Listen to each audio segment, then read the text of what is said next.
गीता में अर्जुन को स्वयं भगवान कह रहे हैं कि उस परमेश्वर की शरण में जा, उसके लिए उन संतों के पास जा जो तत्वदर्शी हो। इसी प्रकार हजरत मोहम्मद को उनका अल्लाह कह रहा है कि कोई और पूर्ण परमात्मा है। उसको पाने के लिए उन तत्वदर्शी संत की तलाश कर। वो प्रभु कौन है, ये जानने के लिए कृपया अवश्य सुनिए जगत गुरु तत्वदर्शी संत रामपाल जी महाराज के अमृत वचन। जैसे हमारे शरीर में ये कमल बने हैं, मूल कमल में गणेश जी का वासा है, उससे ऊपर स्वाद कमल है जिसको अधिष्ठान चक्र बोलते हैं, तो उसमें सावित्री और ब्रह्मा जी का चैनल है वो। यानी चैनल क्या होते हैं, टीवी में चैनल होते हैं। ओरिजिनल कार्यक्रम तो उनके कहीं पर भी वो लाइव दिखा रहे हैं तो कहीं से वहां कहीं और हो रहा है, दिख रहा है टीवी में, और दिखता उसी को जो उसका चैनल ऑन हो जाए उस कार्यक्रम का, तो वो कार्यक्रम हो रहा है कहीं और दिख रहा है टीवी में। तो ऐसे ही ये ऊपर नजारे हो रहे हैं कहीं और दिखते हैं इस शरीर के अंदर, और दिखते केवल ये ब्रह्मांड के ही हैं, सतलोक के इसमें नहीं दिखते, क्योंकि अंड और पिंड के पार स्वदेश हमारा है। तो ये क्या करते थे, इनको अंदर समाधिस्थ हो जाते थे, कोई चैनल ऑन हो जाता है इनकी पूर्व की भक्ति से,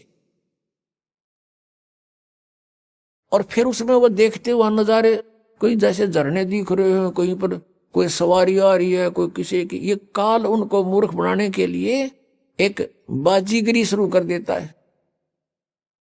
अपने आत्माओं जैसे सिनेमा देखने जाया करते, पहले फिल्म देखने, अपने पल्ले से पैसे लगाते और 3 घंटे ऐसे जाते जैसे 3 मिनट चली गई हूं,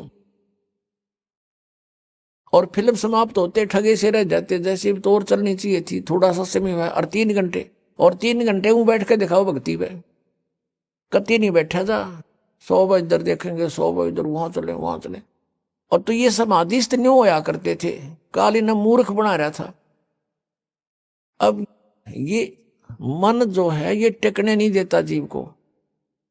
अब इसके वहां समाधिस्थ होकर ये कई वर्षों तक बैठे रहते थे। इसका कारण ये था कि मन को बाहर की अपेक्षा अंदर के नजारे बाहर से अच्छे दिखने लग जाते, तो ये उनमें लीन होता, उधर पहुंचा, वहां चला, और खाए जा धक्के, इतने समय पूरा हो जाए इसके जीवन का, और वो हठ योग करने से सिद्धियां आ जाती हैं।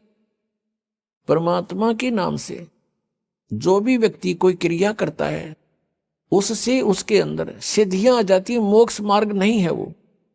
उन सिद्धियों के आधार से इन्होंने किसी को हानि कर दी, किसी को लाभ दे दिया, अपनी कमाई नष्ट कर दी, इससे ये महर्षि प्रसिद्ध हो गए।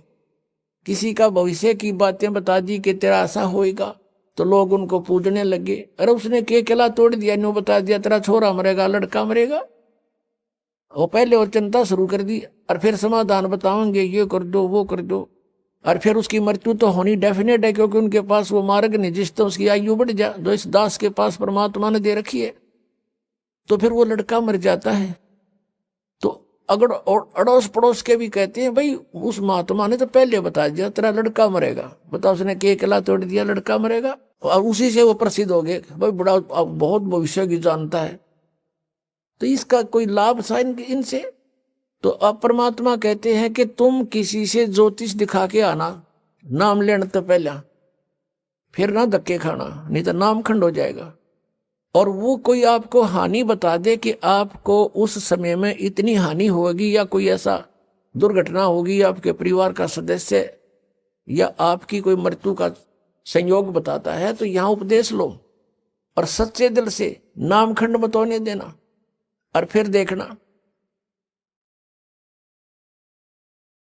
एक भक्त ऐसे ही चिंतित था, उपदेश लिया, और उसका ज्योतिषी वाला बताता था देखो तेरी ये आयु की वो है रेखा यहां से कटी हुई है, इससे आगे कोई आयु नहीं है। उसने 2-3 को दिखा, उन्होंने सही ऐसे ही बताया, वो बहुत चिंतित, उपदेश लिया, भक्ति करता रहा डर के, क्योंकि जिसने मौत दिखाई देती है वो भक्ति डट के करता है, बकवाद छोड़ देता है। उसकी जो आयु बताई थी उसके बाद फिर वो गया, वैसे उसने जन्म पत्री भी बनवा रखी थी। तब वो देखने वालों ने दोबारा कहने लगा तेरा हाथ दिखा, अगनाम नहीं दिखाया करते हाथ, बकवास करते हो तुम। वह जन्म पत्री उनका एक विशेष पुरोहित था, उसके पास रखी थी। उसने पढ़ कर देखी कि कितनी उम्र होगी तेरी, कि मेरी 30 वर्ष, और तुझे तो 25 वर्ष में मर जाना चाहिए था। तो वो भगत बोला तू मरे, हम नहीं मरे, तू मरेगा निकम्मे। राजा तो भी नाम ले लेके एकला तोड़ दिया, तेने बता दिया 25 साल की उम्र में मरूंगा, तेरे पास समाधान तो था नहीं। तो इस प्रकार ये ऋषि महर्षि प्रसिद्ध हो गए, और ये काल का जाल है। तो ये जो साधनाएं परमात्मा बताते हैं कि अब स्पष्ट कर दिया प्रभु ने कि कलयुग में जीवन थोड़ा है, और कर ले वेग से संभार, वेग माने शीघ्रता से, और योग साधना इबतरी बने नहीं, केवल नाम आधार। जैसे तुलसी साहब जी वे हैं, वो जिसने रामायण लिखी है, वो भी कहते हैं कलयुग केवल नाम आधारा, सुमर सुमर नर उतरो पारा। अब कौन से राम का, कौन सा नाम, अब नाम के ऊपर बात आ जाती है कि मोक्ष मंत्र के जाप से होगा, मंत्र के जाप से हमारी भक्ति बनेगी, कमाई बनेगी, और उस कमाई की, भक्ति की कमाई से हम फिर दोबारा रिचार्ज होकर के सतलोक जा सकते हैं। हम जब सतलोक से आए थे हम फुल चार्ज थे, यानी हमारे पास हमारे बैग भरे थे हमारी पुण्य कमाई के। इस काल ने हमें लूट लिया, और जो साधना इसने बताई हैं वो अस्थायी लाभ की है। जैसे वेदों में ओम नाम का जाप 5 यज्ञ बताई है, तो ये ओम नाम ब्रह्म का है। ओम नाम की कमाई महास्वर्ग में, और इसके नकली सतलोक में, वहां हम बर्बाद कराते थे। जैसे आपको बहुत बार बताया है कि एक समय मार्कंडे ऋषि साधना कर रहा था, तब ऐसे समाधिस्थ होकर बैठा था, और जो वर्तमान में इंद्र होता है स्वर्ग का राजा, वो यज्ञ तप आदि से बनता है। तो उसको एक हिदायत इंस्ट्रक्शन होती है, उसके लिए एक चेतावनी होती है कि तेरे से शासन काल में यदि कोई इंद्र की गद्दी प्राप्त करने योग्य तप कर लेगा तो तुझे गद्दी से हटाना पड़ेगा और उसको गद्दी पर नियुक्त करेंगे। तो ये भी चिंता उसको रहती है कि मेरे शासन काल में कोई इंद्र की गद्दी प्राप्त करने योग्य कोई यज्ञ या साधना ना कर ले, तप ना कर ले। इसलिए वो अपने देवताओं को पृथ्वी पर एज ए CID इंस्पेक्टर छोड़ देता है। तो ऐसे किसी दूत ने जाकर के इंद्र को बताया कि बंगाल की खाड़ी में एक मार्कंडे नाम के ऋषि बहुत दिनों से साधना कर रहे हैं, तप कर रहे हैं। इंद्र को चिंता हुई, उसने एक उर्वशी अपने लोक से एक सुंदर औरत भेज दी, सब हार श्रृंगार उसको दे दिए, उसको एक सिद्धि भी दे दी कि उस ऋषि के आसपास ऐसा वातावरण बना दे बसंत जैसा, सुगंध छोड़ दे। और उसने ऐसा ही किया, और फिर वो सामने जाके खड़ी होगी, सब सुंदर आभूषण पहने हुए।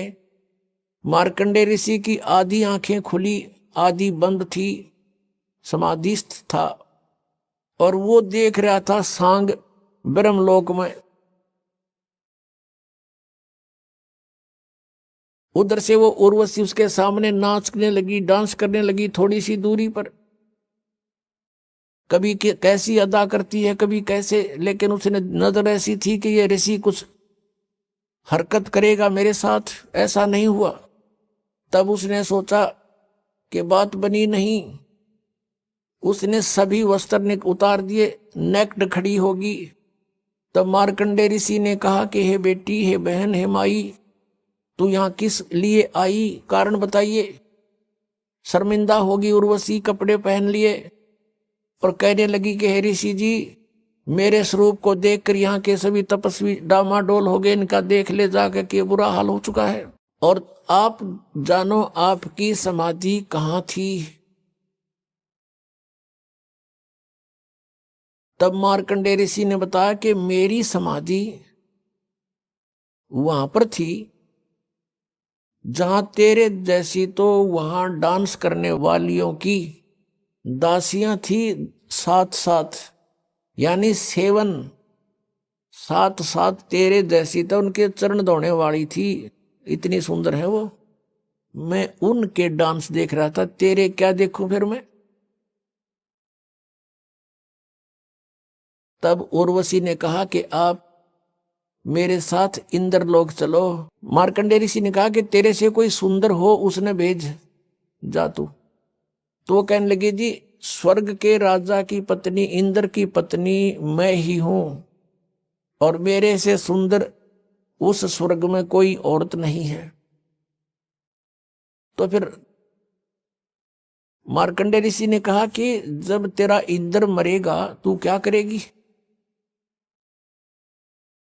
उर्वशी ने कहा कि मैं ऐसे ऐसे 14 इंद्र वरूंगी, 14 अपनात्माओं, एक शास्त्र अनुकूल साधना त्याग कर मनमाना आचरण करने से और इस काल के दूतों से की बताई भक्ति करने से उस पुण्यात्मा ने इतनी कठिन साधनाएं की होंगी कभी कि वो इतनी लंबी उम्र स्वर्ग की प्राप्त कर ली उसने कि 1008 चतुर्युग तक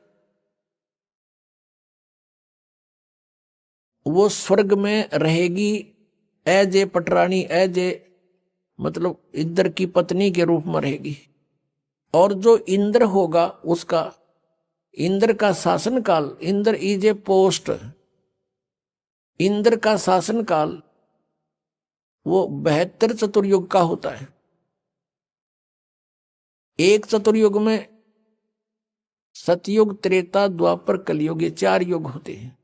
तो ऐसे ऐसे 72 चतुर्युग तक एक इंद्र का शासन काल होता है, और उसकी मृत्यु के बाद दूसरा इंद्र उसी पोस्ट पर बैठ जाता है। और जो सची नाम की औरत है वो पुण्यात्मा कभी इतने पुण्य कर चुकी है कि वो उनके साथ कांस्टेंट बनी रहेगी, इंद्र बदलते रहेंगे, वो उनकी पत्नी सबकी बनी रहेगी।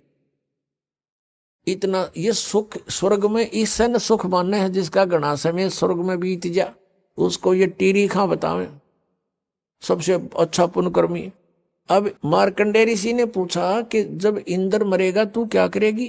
कि मैं 14 इंद्र वरूंगी।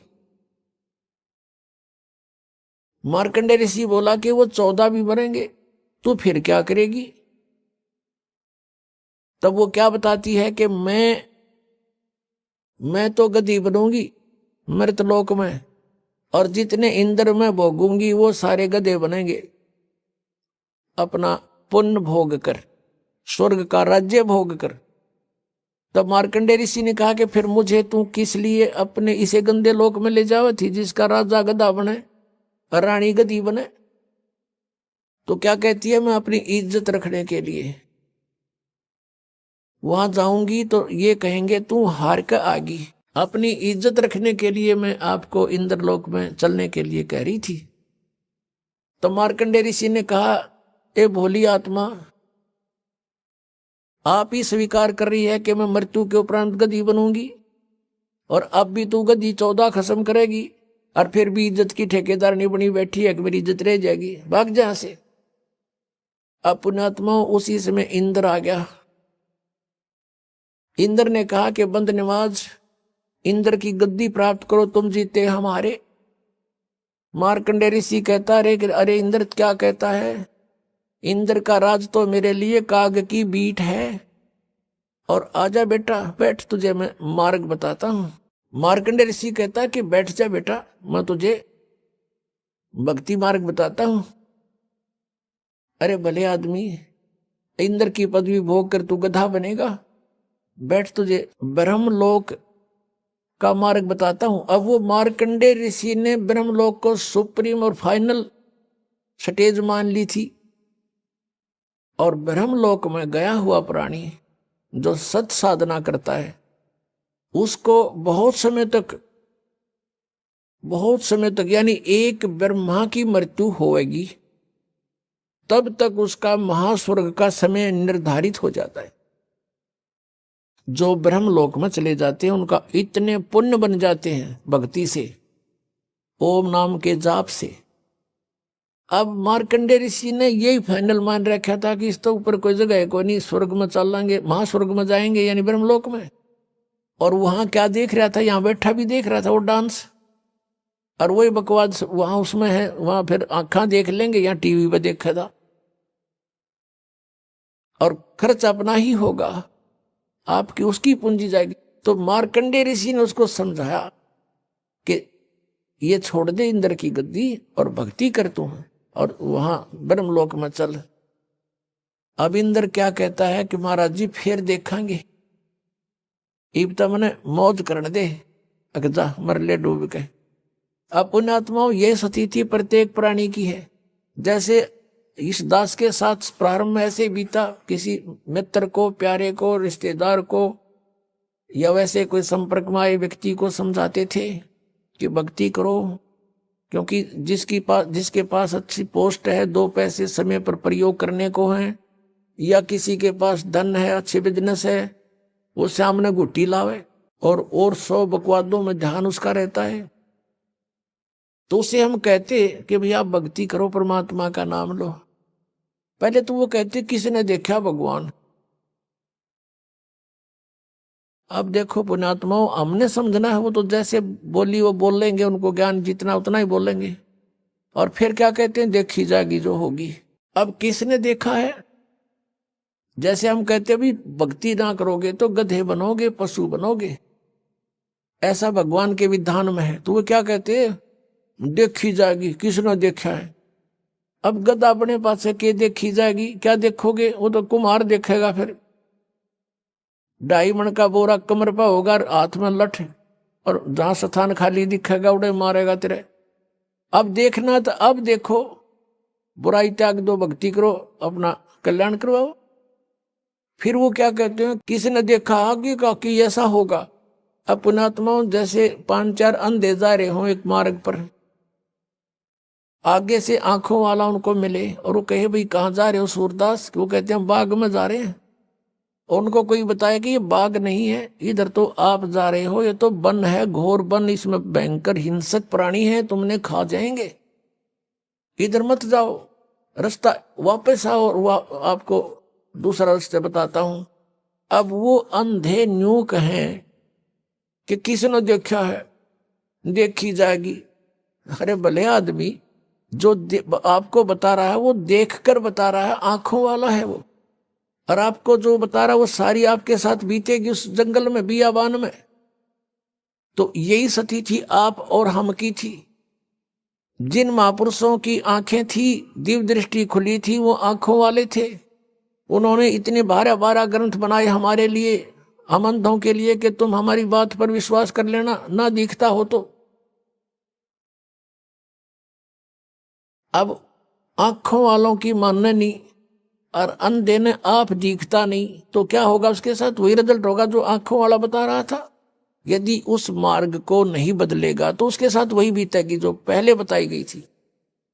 अब जैसे कोई चोर ने ये कहे तू चोरी ना कर, भाई वहां पकड़ा गया तो पब्लिक पीटेगी, फिर पुलिस में देंगे, तेरी सजा होगी, काला मुंह करेंगे, और वो चोर न्यों देखी जाएगी।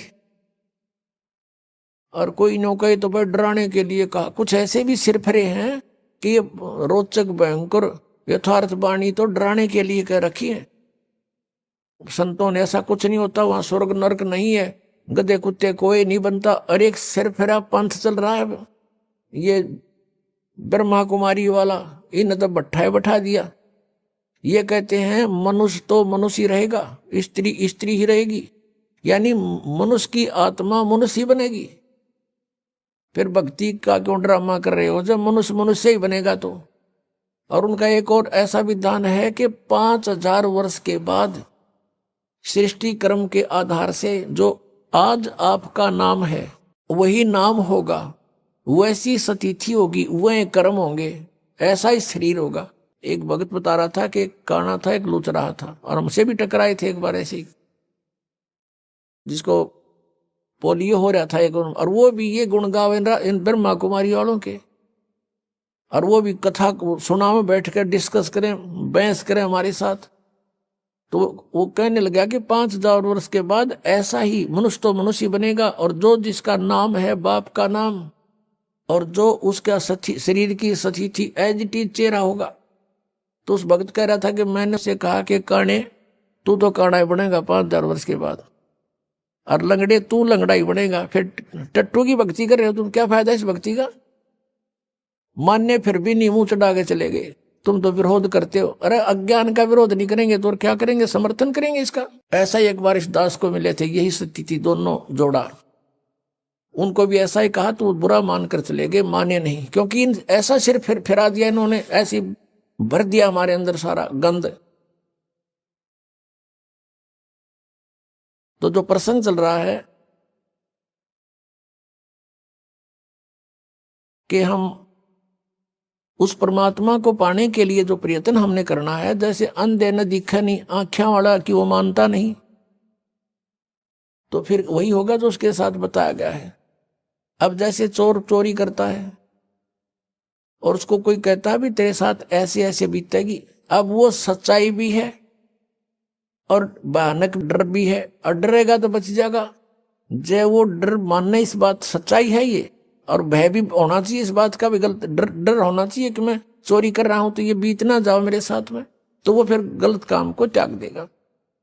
और जो कहता देखी जाएगी तो फिर वो चोरी करेगा ही, फिर वो पकड़ा भी जाएगा एक दिन, उसकी वो सारे काम होंगे जो पहले बताए थे। ऐसे ही संतों ने जो हमें बताया है कि जो कबीर साहब कहते हैं, कबीर हरि के नाम बिना ये राजा सब हो, मिट्टी लदे कुम्हार के घास न डाले कोई। ओए होए, जो मालिक ने वचन बोल दिए कि भक्तिहीन आपका राजा भी हो वो गधा बनेगा, और मट्टी लदे कुम्हार के घास भी बार खा के आओगे, वहां उसकी कोई सेवा नहीं होती, ऐसी दुर्गति होगी। और जो मालिक ने बोल दिया फाइनल समझ लेना, कदे किसी का भ्रम हो, ये अज्ञान का भ्रम है, इसको हटाने के लिए सत्संग की आवश्यकता है, और सत्संग केवल कबीर परमेश्वर ने ही हमें दिया है, और उसी के आधार से दास आपके सामने उन्हीं का दिया हुआ ज्ञान प्रचार कर रहा है।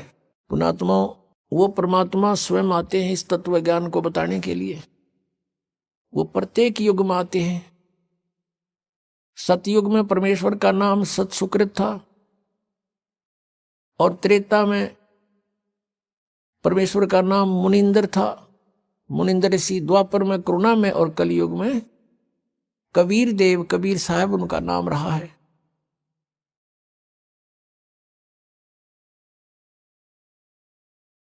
पुण्यात्मा, यदि परमेश्वर नहीं आते यहां पर तो हमें यह भक्ति मार्ग प्राप्त नहीं होता। हम अपना जीवन नष्ट करते रहते। कितना महा उपकार किया उस परम पिता ने आके। और पुण्यात्माओं, जो ये समागम 5 दिवस का चल रहा है, ये इस दास को इस फाल्गुन मास की अमावस्या को इस दास को दीक्षा प्राप्त हुई थी। और परमात्मा कहते हैं, जिस दिन सतगुरु भेंटिया 100 दिन लेखे जान, बाकी समय बर्बाद गया तेरा बिना गुरु के नाम। जिस दिन आपको दीक्षा प्राप्त हुई वो आपका आध्यात्मिक जन्म है। पुण्यात्माओं, ये दिन जो इतना महत्वपूर्ण है, सन 1988 को यही फाल्गुन की अमावस्या के दिन दास को उपदेश प्राप्त हुआ था मेरे पूज्य गुरुदेव परम पूज्य स्वामी रामदेवानंद जी महाराज से। और पुण्यात्माओं, अगर वो दिन मुझे प्राप्त ना होता तो आज आप भी दुखी रहते, वंचित रहते, और दास का भी जीवन नष्ट हो जाता। अब वो दिन इस जिंदगी में भूला नहीं जा सकता। तो उस उपलक्ष्य में ये समागम हो रहा है। तो जिस तरह दास को ये ज्ञान हुआ और ये दास पहले यही डले ढो रहा था, लोक वेद के आधार से भक्ति कर रहा था, पीछे लग गया जाऊं था मैं लोक वेद के साथ, रस्ते में सतगुरु मिले है दीपक दे दिया हाथ। तो दास भी यही लोक वेद के आधार से बाबा श्याम जी की जय हो, बाबा श्याम जी के पुजारी, और फिर हनुमान जी के पुजारी। 25 वर्ष तक दास ने हनुमान जी का व्रत रखा, मंगलवार का हनुमान चालीसा 7 बार प्रतिदिन कंटिन्यूस करना। फिर श्री राम श्री कृष्ण हमारे इष्ट, शंकर भगवान भी साथ में पूजे, यानी इस तरह ढेर सारी पूजाएं किया करते थे। और जो भी घर में सुख हुआ, जैसे बच्चा पढ़ता है तो पास होता है, सफल होता है, परीक्षा में तो वो कह सोचता है कि मेरे भगवान ने मुझे पास कर दिया। हम उनके 100 शुक्र मनाते थे, सारे देवताओं के नाम लेते थे इकट्ठे, उसने दया करी, बाबा श्याम जी की जय हो, हनुमान जी की जय हो, श्री कृष्ण भगवान की जय हो, राम की जय हो, शंकर भगवान ने दया कर दी। और फिर जैसे संतान उत्पत्ति हुई, प्राप्ति हुई, तो उसमें भी जय हुई नहीं भगवान ना की, बाबा श्याम जी के बोल दिए इतने रुपये उसके वहां चढ़ाऊंगा इसके।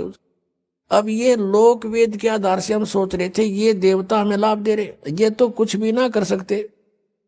इनके इतिहास, इनकी पावर से हमें पता चला कि ये भगवान तो हैं, स्वामी हैं, अच्छी आत्माएं भी हैं, लेकिन ये हमारे को केवल वर्क डन दे सकते हैं, जैसा कर्म करेगा उतना ही दे सकते, इसमें कोई परिवर्तन नहीं कर सकते थे। आपके अगर पूर्व जन्म में कोई संस्कार अच्छे थे, उनसे आपको लाभ हो रहा था, लाभ ही देंगे। ये आपका कोई पाप कर्म आ गया तो पाप कर्म भी जबरदस्ती आपका भुगवाएंगे, उसमें कोई परिवर्तन ये नहीं कर सकते। अब कबीर देव जो है वो कर सकता है। तो पुण्यात्माओं, ये दास पहले लोक वेद के आधार से अपना जीवन नष्ट कर रहा था, कोई अभाव नहीं था घर में, सब सुविधाएं थी, संतान थी, 2 पुत्र 2 पुत्री, जेई की सर्विस थी दास की, जूनियर इंजीनियर की, और ये सोच रहा था बहुत बढ़िया काम है, ऐसे ही ठीक है। और जब ये अंधेरा हट्या, जब बता के कोट जन्म तन बरमत हो गए, कुछ ना हाथ लगा रे, कुकर सुकर खरबा बोरे, कौवा हंस बुगारे, कोटि जन्म तू राजा की न मिटी न मन की आशा, और भिक्षक होकर दर दर घूमया, ये मिला नहीं निर्गुण रासा। इंद्र कुबेर ईश की पदवी, और ब्रह्मा वरुण धर्मराया, विष्णुनाथ के पुर को जाकर तो फिर भी वापस आया। अब क्या बताते हैं कि इतनी अच्छी अच्छी पोस्ट तूने प्राप्त की, इंद्र बना, ब्रह्मा विष्णु महेश तक की पदवी आपने प्राप्त की, और फिर जन्म मृत्यु में जैसे ये ब्रह्मा कुमारी पंथ है, इस श्री लेखराज में ये शराब का काम करता था, सुनार का, बंबई में, और वहां कोई सत्संग हो रहा था, इनके गुरु सत्संग कर रहे थे। एकदम इसमें कोई और आत्मा आएगी जो कभी किसी जन्म में वो कोई शिव पद पर रहा था, और वो एकदम बेहोश हो गया, यूं आंख लाल लाल होगी, फिर बोलने लगा शिव हम, मैं शिव हूं, मैं शिव, और भूत बोला। अब जैसे बताऊं, एक बार एक गांव का सरपंच मर गया, भूत बन गया, और वो आके किसी में प्रवेश करके बोले, और बैठ के कुर्सी पे नौका, मैं सरपंच हूं फलाना, आओ इधर कराओ साइन मेरे। अब वो अब भी अपने आप को सरपंच मान रहा था। तो ऐसे उसका भ्रम था, उसने यो एक अड़ंगा और पैदा कर दिया, ब्रह्मा कुमारी वाला पंथ। अब भगवान आवे और दूसरे में बोलेगा, वो कहा माइया बोलने लग गया बुढ़िया में। भगवान ने किसी के बॉडी की जरूरत नहीं है, उसका सहयोग लेकर उसमें बोले, तो काल का विधान है, स्वयं भी ऐसे ही बोलता है, और इसके देवता भी ऐसे ही किसी में प्रवेश करके बोलते हैं।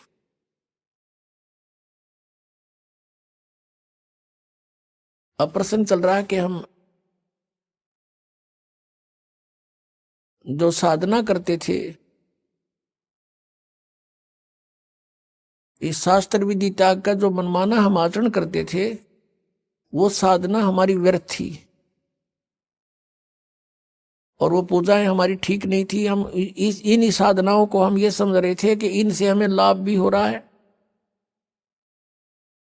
और हम सुखी हैं। अब बताया कि इंद्र कुबेर ईश की पदवी और ब्रह्मावरण धर्मराया और विष्णुनाथ के लोक को जाकर तो फिर यहीं पर जन्मा मरा पशु योनियों में गया, फिर वापस आया। अब परमात्मा बताते हैं, जैसे गीता जी अध्याय नंबर 4 के श्लोक नंबर 34 में कहा है कि अर्जुन जो तत्व ज्ञान है वो सर्वश्रेष्ठ ज्ञान है। चौथे अध्याय के 32वें श्लोक में गीता जी में कहा है कि वो तत्व ज्ञान सच्चिदानंद घन ब्रह्म की वाणी में ब्रह्मणे मुखे, इन्होंने अनुवाद गलत कर रखा है वहां पर, ब्रह्मणे मुखे का अर्थ कर रखा है वेद की वाणी नहीं। 17वें अध्याय के 23वें श्लोक में इन्होंने ही अनुवादकर्ताओं ने ब्रह्मणे का अर्थ किया है सच्चिदानंद घन ब्रह्म। वहां सही किया क्योंकि वहां विचलित नहीं हुए, यहां विचलित हो गए। तो यहां इसका अर्थ है कि जो धार्मिक अनुष्ठानों यज्ञों की जानकारी, यज्ञ कहो धार्मिक अनुष्ठान कहो, इनकी विशेष विस्तृत जानकारी सच्चिदानंद घन ब्रह्म ने अपने मुख से आकर बोली होती है। ब्रह्म ने मुखे, मुख से, और उस वाणी में जो कुछ लिखा है विस्तृत वर्णन वो तत्व ज्ञान है। और उस तत्व ज्ञान को तत्वदर्शी संतों के पास जाकर समझ। चौथे अध्याय के 32 और 34 का निष्कर्ष है ये। और वो तुझे जो ज्ञान बतावे वैसे तू उस परमात्मा की भक्ति कर। 18वें अध्याय के 62वें श्लोक में कहा कि उस परमात्मा की कृपा से ही तू परम शांति को और सनातन परम धाम को प्राप्त होगा। गीता ज्ञानदाता कहता अपने विषय में चौथे अध्याय के 5वें श्लोक में और 9वें श्लोक में, दूसरे अध्याय के 12वें श्लोक में, 10वें अध्याय के दूसरे श्लोक में कि तेरे और मेरे बहुत जन्म हो चुके, तू नहीं जानता मैं जानता हूं। इससे सीधा कि ब्रह्म की साधना ये ब्रह्म है। और 8वें अध्याय के 13वें श्लोक में कहता मेरा ओम मंत्र है, नथिंग एल्स। तो इस गीता ज्ञानदाता की साधना ओम नाम के जाप से करने से साधक भी जन्म मृत्यु में और ये भगवान भी जन्म मृत्यु में, प्रभु भी, स्वामी भी। इसलिए ये कह रहा है कि उस तत्व ज्ञान को जानने वाले तत्वदर्शी संत को खोज, फिर वो बताओ वैसे साधना कर। 15वें अध्याय के 1 से लेकर 4 में स्पष्ट किया है कि तत्वदर्शी संत वो होगा जो उल्टे लटके संसार रूपी वृक्ष के सभी विभागों को पत्तों सहित बता देगा, जानता है। उसके पश्चात परमेश्वर के उस परम पद की खोज करनी चाहिए। 15वें अध्याय के 4थे श्लोक में कहा है उस परमेश्वर के परम पद की खोज करनी चाहिए, जहां जाने के बाद साधक फिर लौटकर कभी संसार में नहीं आते। और यहां बता रहे हैं कि इंद्र कुबेर ईश की पदवी ब्रह्मावरण धर्मराया और विष्णुनाथ के पुर को जाकर तो फिर भी वापस आया। ये क्या साधना खा करी तुमने? कहते तुमने वो वास्तविक way of worship, real way of worship नहीं प्राप्त हुई। शास्त्र अनुकूल यथार्थ साधना तुम्हें प्राप्त ना हुई, जिस कारण से एती उम्र बुलंद मरेगा अंतरे, सतगुरु लगे न कान न भेंटे वो संतरे। किस कारण से तुम ऐसे जन्म मृत्यु में लंबी लंबी उम्र पाकर भी भटक रहे हो कि तुम्हें वो तत्वदर्शी संत नहीं मिले। यजुर्वेद अध्याय नंबर 40 के श्लोक नंबर 10 से लेकर 13 तक स्पष्ट किया है कि कोई तो परमात्मा को जन्म लेने वाला संभवात कहता है और कोई असंभवात के वो जन्म नहीं लेता, निराकार है।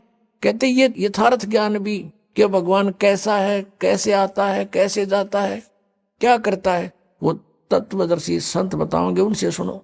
तो गीता ज्ञानदाता और वेद ज्ञानदाता एक है, वो ब्रह्म है, यहां भी ब्रह्म है। यजुर्वेद अध्याय नंबर 40 के मंत्र 15 में वेद ज्ञानदाता कहता है कि मेरा एक ओम नाम है, ओम करतु समर किलबे समर करतुम समर। ओम नाम का जाप काम करते करते श्रवण करो, विशेष कसक के साथ श्रवण करो और मनुष्य जीवन का परम कर्तव्य जान के इसका सेवन करो। इससे क्या होगा कि वायु अनिलम अमृतम अथिदम भस्मांतम शरीरम। जब तू शरीर छोड़कर जाएगा, तेरा शरीर नष्ट होगा, तब तुझे इस ओम से मिलने वाला अमर पद यानी ब्रह्मलोक प्राप्त हो जाएगा। यजुर्वेद 40वें अध्याय के 17वें श्लोक में स्पष्ट कर दिया। 40वां अध्याय अंतिम अध्याय है यजुर्वेद का, और 17वां मंत्र अंतिम लास्ट मंत्र है। इसमें स्पष्ट कर दिया, वेद ज्ञानदाता कहता है कि वो परमात्मा तो प्रोक्ष है, वो तो गुप्त है। जैसे उल्टे लटके हुए संसार रूपी वृक्ष को जड़ तो ऊपर है और तीनों शाखा नीचे है, 15वें अध्याय के एक मंत्र में कहा है 1 से 4 में। अब जैसे पृथ्वी से बाहर पेड़ दिखाई देता है तो जड़ें प्रोक्ष होती है, गुप्त होती है, बाहर का हिस्सा पेड़ कहलाता है। ऐसे बताया है कि वो 40वें अध्याय के 17वें श्लोक में यजुर्वेद में कि वो परमात्मा पूर्ण परमात्मा तो ऊपर प्रोक्ष है, गुप्त है, और मैं ब्रह्म हूं, मैं ब्रह्म लोक में रहता हूं, मेरा ओम नाम है। अब यहां भी वेदों ने भी बता दिया कि तत्वदर्शी संत की खोज करो, और वेद कहते हैं नेति नेति कि मैं जो ज्ञान दे चुका हूं ये अंतिम नहीं है। इतना ही नहीं है आध्यात्मिक ज्ञान परमात्मा के विषय में, उसके विषय में तो तत्वदर्शी संत बताएंगे, और वो उस ज्ञान से बताएंगे जो परमात्मा ने स्वयं आकर बोला है।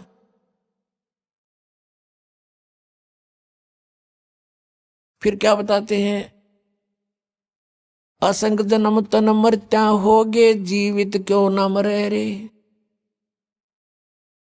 12 मद महल मठ बोरे, बहुर न दे धरे रे। कि असंग जन्म तन मरत्या होगे, एक बार जीवित मर के देख। जीवित कैसे मरना होता है? मन चाहता है यहाँ के कार कोठी बंगले गुटी सुटी लगाना, ब्याह के अंदर नाचना गाना डीजे बकवाद, कहते इनसे मन हटा। अपने आत्मा सोचन की बात है, ये किसी के कहने से नहीं, कोई प्रतिबंधित नहीं होते ये नियम। लेकिन जो संत नियम बनाते हैं वो आपके लिए लक्ष्मण रेखा होनी चाहिए। उसका उल्लंघन करते सीता का कितना विनाश हुआ, बिरानमाटी हुई और दुनिया मरवा दी। और उन्होंने कहा था इससे बाहर मत जाना तो सुरक्षित रहेगी। तो उस परमात्मा ने जो नियम हमें बना कर दिए हैं ये लक्ष्मण रेखा समझ लेना। अब जैसे एक विवाह हो रहा था किसी का, सामने डीजे बजावे नाचे कूदे, बहन भी बेटी भी सारी, उनके फोटो उतार रखे। अगले दिन बारात में जा रहे थे, भाई का विवाह था लड़के का, तो उस शहर से यानी रोहतक से कलानौर के पास एक दुर्घटना होगी। वह दूल्हे वाली कार ही टकराएगी किसी दूसरे से, 7-5-6 मर गए, उसी दूल्हा भी मर गया और उसी परिवार के रिश्तेदार वो खुद मिलकर 5-6 एट द स्पॉट मृत्यु होगी। अगले दिन पेपर में आ रहा था उनका हाहाकार मचाते, बाढ़ पड़ रही, बहन बेटियां बुरी तरह रो रही है, एक दूसरे से लिपट रही है। अब बता लो डीजा, कोई बात हुई यहाँ पर?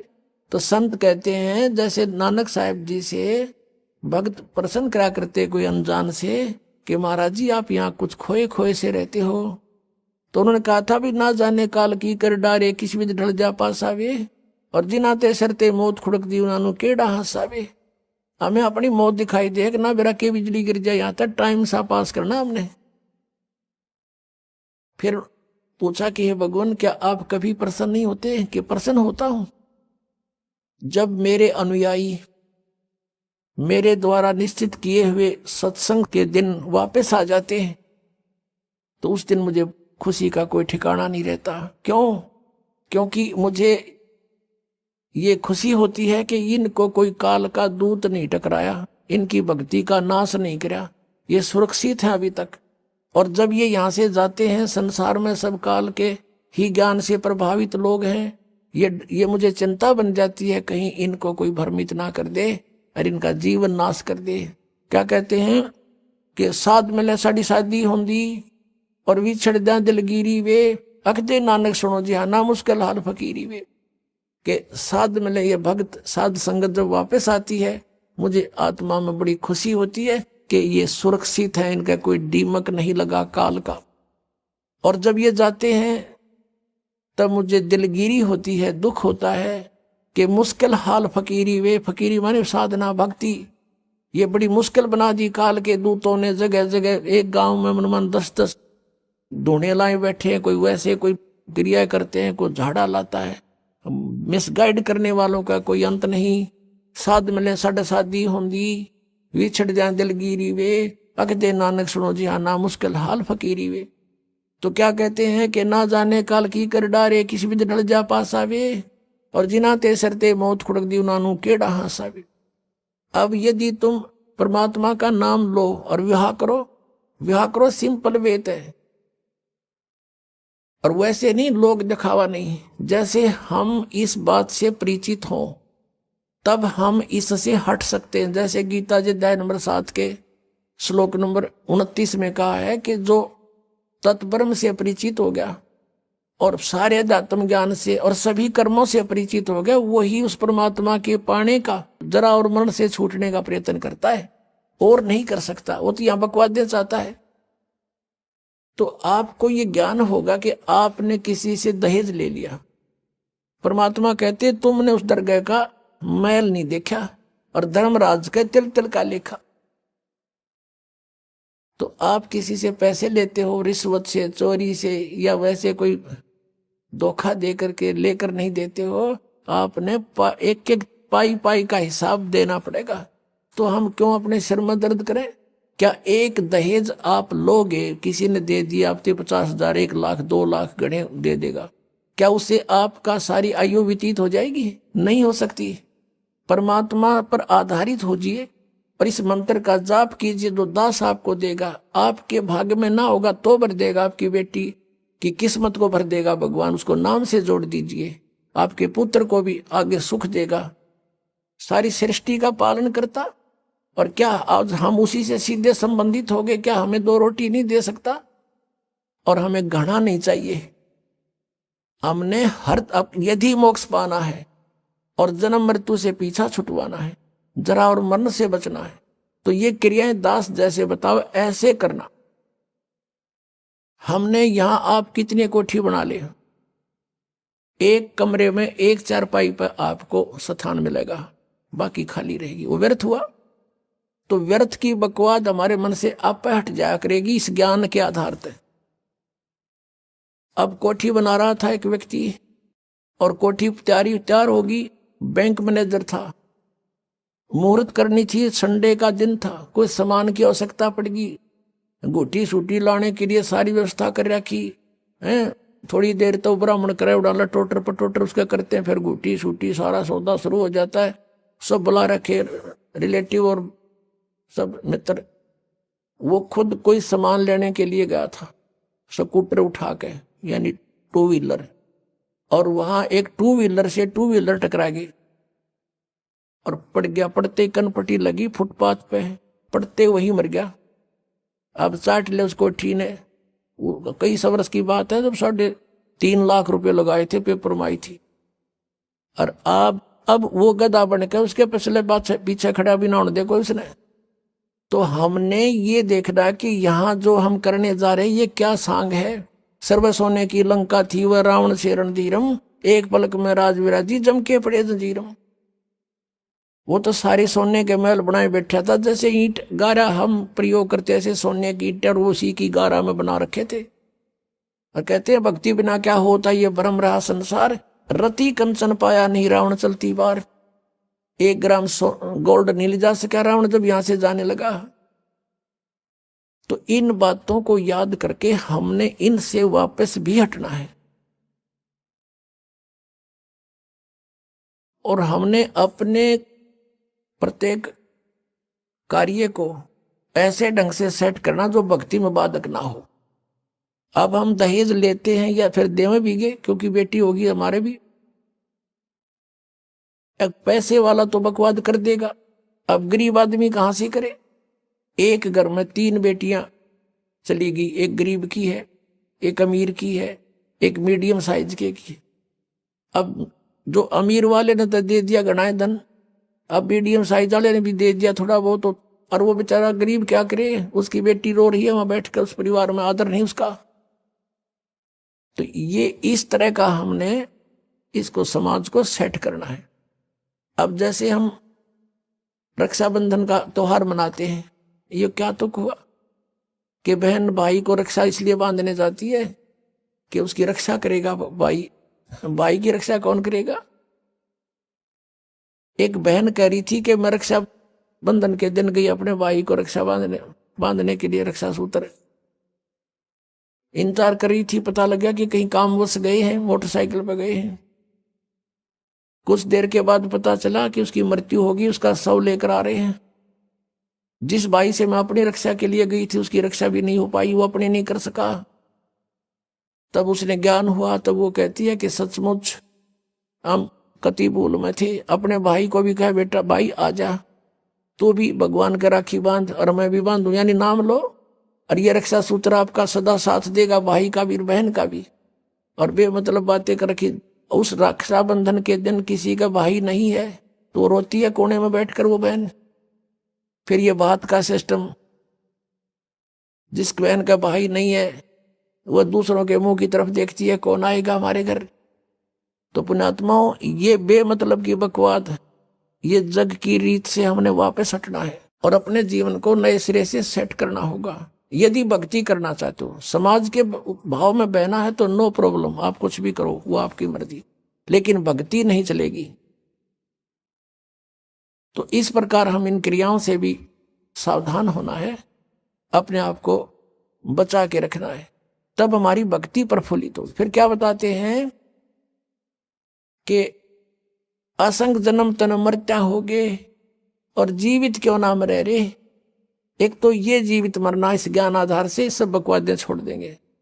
जिस समय ये दास गांव गांव में घर घर में जाके पाठ करते थे 3 दिन का, यानी 500 यज्ञ करते थे फ्री ऑफ कॉस्ट, किसी से कोई पैसा नहीं लेता था क्योंकि दास सर्विस करता था। और जैसे सैटरडे संडे की छुट्टी होती थी उनमें जाकर के लाभ उठाता था।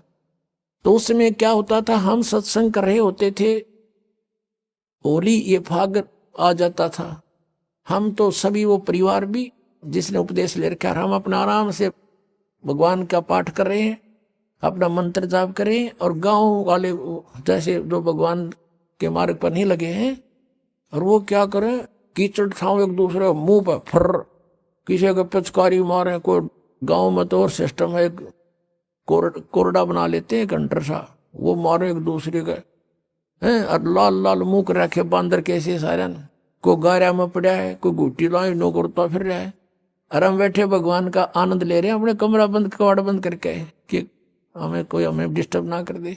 तो इस प्रकार जो आनंद परमात्मा के मार्ग में है, इस भक्ति में है, इन बकवादों में नहीं हो सकता। तो इस तरह की हमने नहीं करना, क्योंकि हम यहाँ के वासी नहीं हैं और यहाँ सुख नाम की चीज नहीं है। आज हम खुशी मना रहे, 1 मिनट में ना जाने के बिजली गिर जाए, और परमात्मा की भक्ति करेंगे, इससे हमारा बचाव बनेगा। और ये इस तरह के जो मर्यादाहीन कार्य करने से नामखंड हो जाएगा, नामखंड होते ही भगवान रुष्ट हो जाएगा, आपके ऊपर काल का अटैक हो जाएगा और आपको फिर हानि हो जाएगी। तो इस तरह से हमने अपना यहाँ टाइम पास करना है और भक्ति की ख्यास करना है, भक्ति बढ़ाते रहना है, धर्म पुण्य जो भी क्रियाएं बताइए सभी करते रहना, आखिरी सांस तक करना पड़ेगा आपको। और दूसरे टाइप से जो जीवित मरना है, कि जैसे आप जी देखते हैं कि नाइट सर्विस में यानी रात्रि सेवाओं के अंदर बसों में व्यक्ति जाते हैं और फिर सुबह शाम तक वापस आ जाते हैं। वो नाइट सर्विस में किस लिए जाते हैं कि उनको बहुत आवश्यक कार्य होता है और शीघ्र करने के लिए ही वापस आने के लिए गए होते हैं कि शाम तक लौट आऊं। और ऐसे ही एक रात्रि सर्विस के लिए गया, रास्ते में एक्सीडेंट हो गया, वापस आना था। इतनी शीघ्रता थी उसको, इतना आवश्यक कार्य था कि वापस आना था उसको, और दुर्घटना मृत्यु होगी नाइट सर्विस में। अब वो कहाँ गई वो शीघ्रता, कहाँ गए जिसके लिए पंजे ना टक्के थे, वो क्या ले गया साथ में। तो आप जी ये सोच लीजिए, जब सतलोक आश्रम बरवाला की तरफ सत्संग निकट आवर चलना चाहो तो न्यू सोच लो हमारी मृत्यु होगी आज और इब्बा होगी,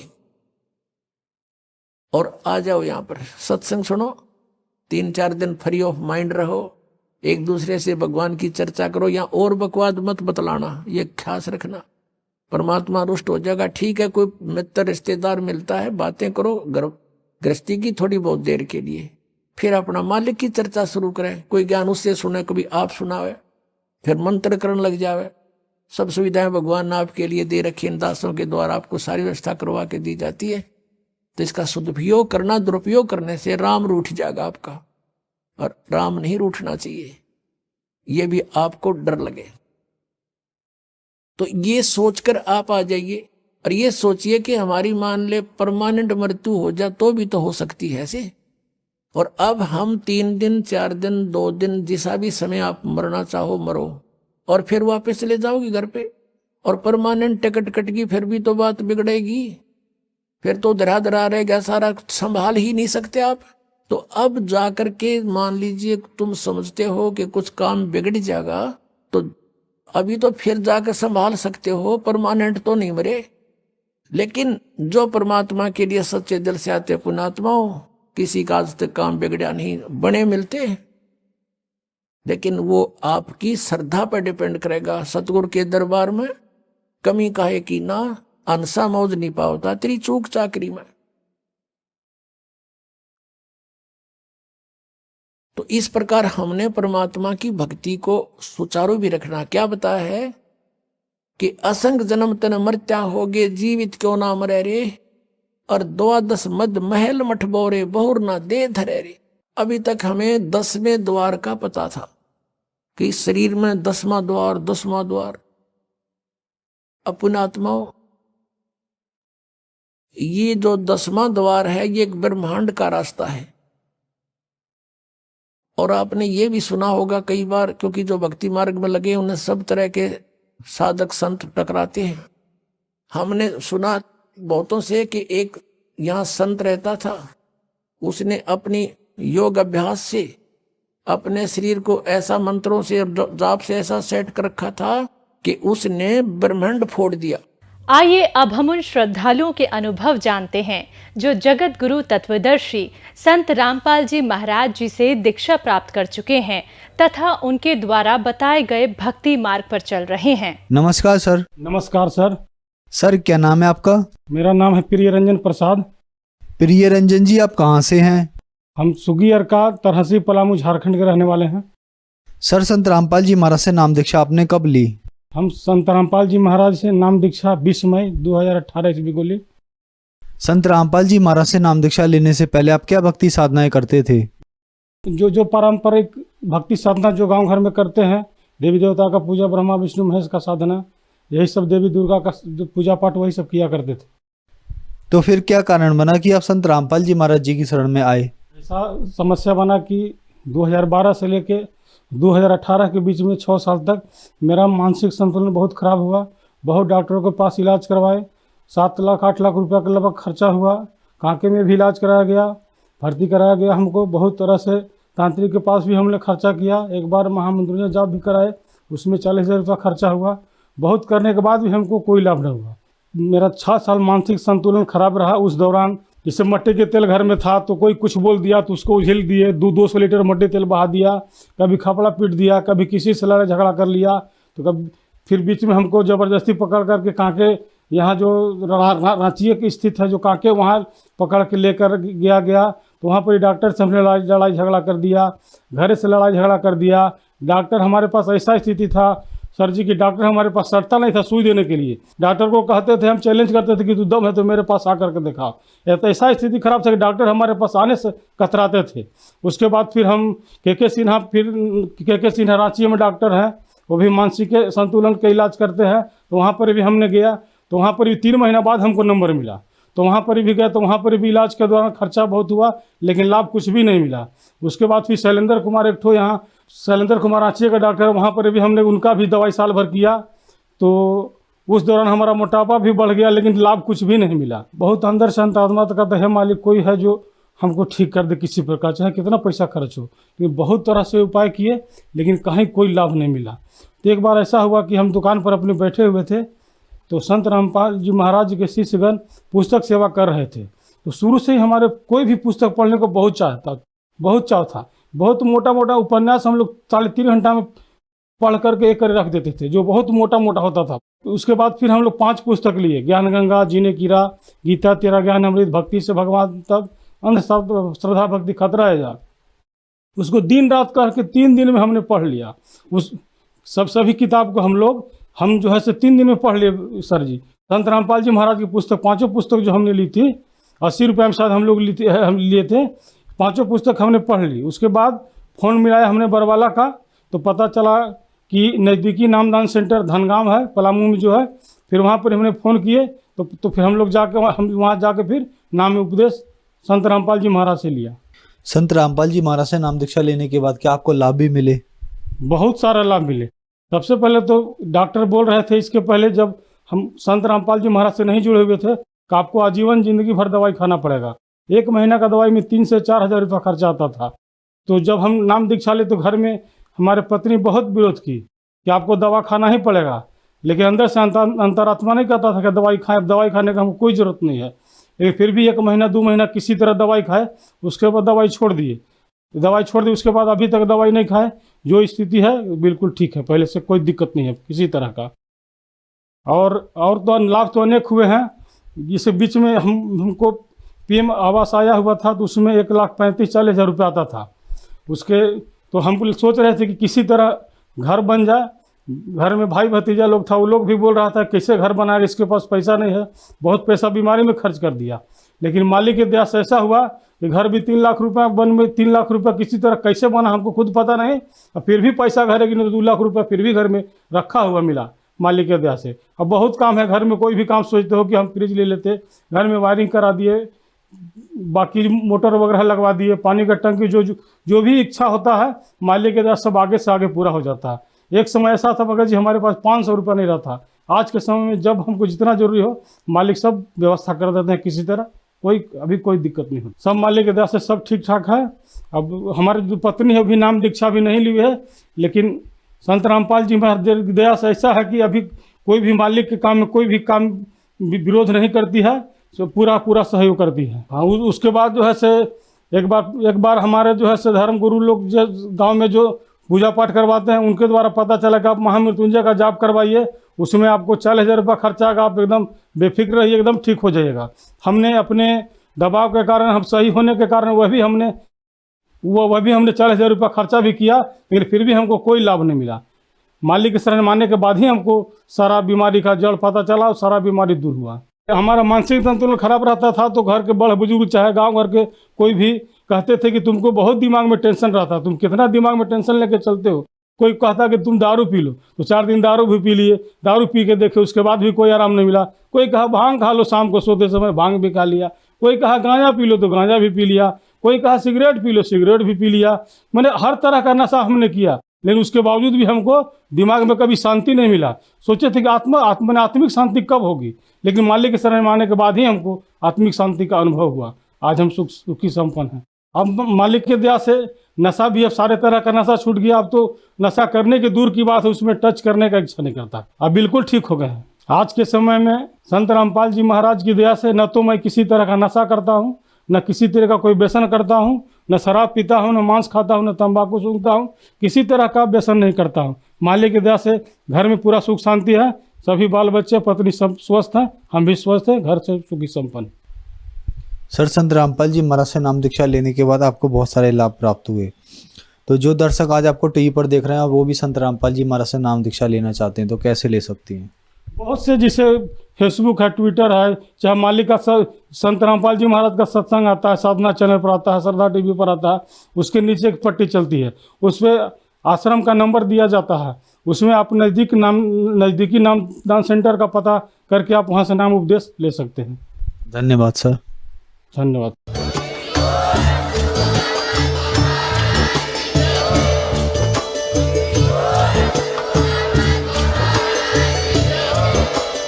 आप सुन रहे थे जगत गुरु तत्वदर्शी संत रामपाल जी महाराज जी के मंगल प्रवचन। अधिक जानकारी के लिए विजिट कीजिए हमारी वेबसाइट www.jagatgururampalji.org। संत रामपाल जी महाराज जी के शुभ आशीर्वाद से पूरे विश्व भर में 500 से भी ज्यादा नाम दीक्षा केंद्र हैं, जिन पर संत रामपाल जी महाराज जी द्वारा